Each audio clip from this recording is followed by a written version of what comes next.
स्मृतियों को चिरस्थायी बनाना, अध्याय 21। नानक चंद रत्तू जी की लिखी किताब डॉक्टर अंबेडकर के अंतिम कुछ वर्ष का दूसरा वीडियो अब मैं बनाने जा रही हूँ। साथियों, आप सभी भाई बहनों को मेरा सादर नमो बुद्धाय, जय भीम। मैं संघमित्रा गौतम, लक्ष्य कमांडर, भारतीय समन्वय संगठन लक्ष्य, लखनऊ से। एक चित्र की मांग। देश के इस छोर से उस छोर तक, विदेशों तक से डॉक्टर अंबेडकर के अनुयायी सरकार से मांग करते रहे कि डॉक्टर अंबेडकर का आदमकद चित्र संसद के केंद्रीय कक्ष में अन्य राष्ट्रीय नेताओं के साथ लगाया जाए, पर उनकी भावनाओं की कोई कद्र नहीं की गई। अंत में लोकसभा की सामान्य कार्य समिति ने डॉक्टर अंबेडकर की स्मृति में उनके आवक्ष चित्र को लगाने के लिए अनुमति प्रदान की, जो डॉक्टर अंबेडकर विचार मंच नई दिल्ली द्वारा दान किया गया था।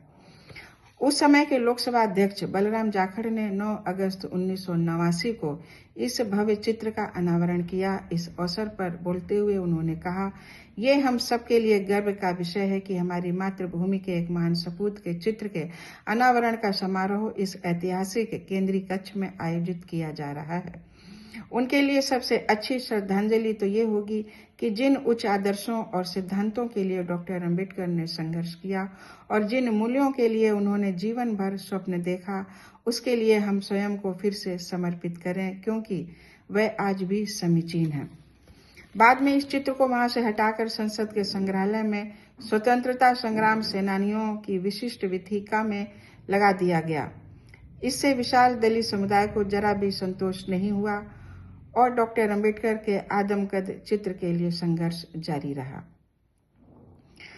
33 वर्ष के लंबे अंतराल के बाद दलित वर्ग के प्रबल और अनंत नेता बाबा साहेब डॉक्टर अंबेडकर के आदमकद चित्र को लगाने की बढ़ती मांग के मद्देनजर 12 अप्रैल 1990 को प्रधानमंत्री वीपी सिंह ने संसद के केंद्रीय कक्ष में विशिष्ट व्यक्तियों की उपस्थिति में उनके आदमकद चित्र का अनावरण किया।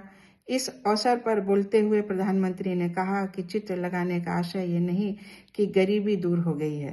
डॉक्टर अंबेडकर के आदर्शों को अनुपालन ही सबसे बड़ी श्रद्धांजलि होगी। इस समारोह के अध्यक्ष उपराष्ट्रपति शंकर दयाल शर्मा ने कहा कि संसद के केंद्रीय कक्ष में डॉक्टर अंबेडकर के चित्र की स्थापना इस बात का प्रतीक है कि भारत की सरकार और जनता अपने आदर्श पुरुषों को कितना प्रमुख स्थान देती है। डॉक्टर अंबेडकर इस आदर्श की प्रतिमूर्ति थे। इसे उन्होंने स्थापित किया और इसे पावन रूप दिया। लोकसभा अध्यक्ष रवि राय ने कहा कि ऐतिहासिक केंद्रीय कक्ष में डॉक्टर अंबेडकर के चित्र का अनावरण किया गया है, जहां उन्होंने अपनी बौद्धिक प्रखरता, अपनी दृष्टि और अपनी परिकल्पना तथा दक्षता का सर्वश्रेष्ठ प्रदर्शन किया था। हम भारत के इस विशिष्ट सपूत को देर से सम्मान दे रहे हैं। ये सलाह दी गई थी कि कार्यालयों में डॉक्टर अंबेडकर के चित्र लगाए जाएं। विशेषकर उनके शताब्दी समारोह को देखते हुए सरकार द्वारा राष्ट्रीय नेताओं के चित्र लगाने के संदर्भ में कोई विशेष निर्देश जारी नहीं हुआ। इस मुद्दे को विभागाध्यक्षों के द्वारा छोड़ दिया गया कि वे तय करें कि कार्यालयों में चित्र लगाए जाएं या न लगाए जाएं, और लगाए जाएं तो किन नेताओं के लगाए जाएं। ऐसा इसलिए किया गया कि चित्र को लेकर कोई विवाद न पैदा हो।